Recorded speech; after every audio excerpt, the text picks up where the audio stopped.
আমরা আগে দেখেছি অনেক অর্থ এরকমভাবে এসছে, কিন্তু খোঁজ নিলে পাওয়া যাবে না যে অর্থ কোন সমস্ত রুগীদের কাছে পৌঁছেছে।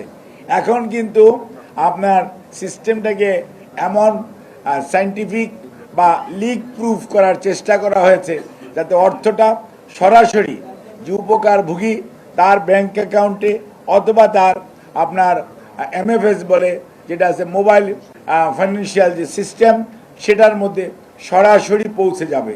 অর্থাৎ কোনো অবস্থাতেই নগদ টাকা দেওয়ার একটি প্রবণতা আগে ছিল, যেটাতে কোটি কোটি টাকা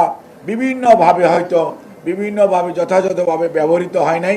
আমি ওই দিকে ফেরত যেতে চাই না, কিন্তু আমরা চাই যে 18 ফেব্রুয়ারি অনওয়ার্ডস যাতে এই সরকার তার কার্যক্রম শুরু করার পর থেকে প্রত্যেকটা জনগণের ট্যাক্সের পয়সার যথাযথ ব্যবহার সুনিশ্চিত হয়। সেই লক্ষ্যেই সমাজ কল্যাণ, শিশু এবং মহিলা বিষয়ক মন্ত্রণালয় তার উপর ন্যস্ত দায়িত্ব।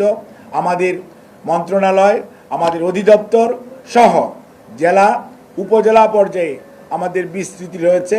কাজেই সেখানে যাতে প্রত্যেকটা জনগণের অর্থ যথাযথভাবে ব্যবহৃত হয় সেইটি মানুষের সামনে তুলে ধরা এবং মানুষকে তার অধিকার সম্পর্কে সচেতন করা, এটিও আমাদের এই সমস্ত কর্মসূচি অনুষ্ঠান এর একটি অংশ, যাতে মানুষ বুঝতে পারে, জানতে পারে এটা তার রাইটস অ্যান্ড প্রিভিলেজ।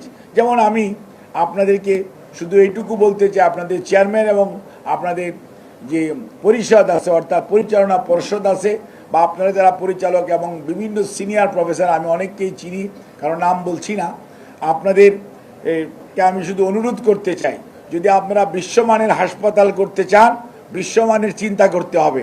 কুনুর ব্যাঙের মতো চিন্তা যদি করেন, খালি লম্বা ভার্টিক্যালি বাড়িয়ে যাবেন এবং আপনি একটার মধ্যে একটা খুপড়ি বানাবেন, তাহলে সত্যিকার অর্থে চাইল্ড ডেভেলপমেন্ট বলতে একটা ডিপার্টমেন্ট বাংলাদেশে সর্বপ্রথম ছিল শিশু হাসপাতালে, আর কোথাও ছিল না। আগের পিজি বর্তমান মেডিকেল বিশ্ববিদ্যালয় তারাও কিন্তু চাইল্ড ডেভেলপমেন্ট সেন্টার বিভাগটা করেছে শিশু হাসপাতালের অনেক পরে। কাজেই এই যে শিশু বিকাশ, চাইল্ড ডেভেলপমেন্টের ইস্যুটা, এটা বিরাট subject.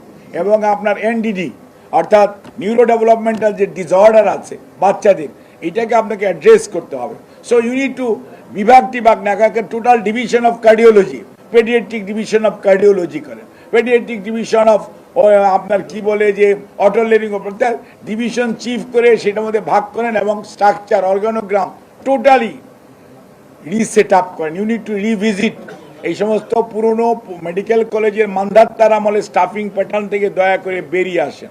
If you want to সত্যি মিনিংফুল সার্ভিস মানুষকে দিতে চান, তাহলে আগে মেডিকেল কলেজে পড়ার সময় এই শহরে আমি সহ যারা বসে আছেন ওই সমস্ত পুরনো চিন্তা ভাবনা মাথা থেকে ফেলে দিয়ে বর্তমান পৃথিবী কি চিন্তা করে, মানুষের চিকিৎসার জন্য কি ধরনের ম্যানিং প্রয়োজন, সেটি খালি চিকিৎসক না সর্বক্ষেত্রে সেই অনুযায়ী you need to think and you need to plan.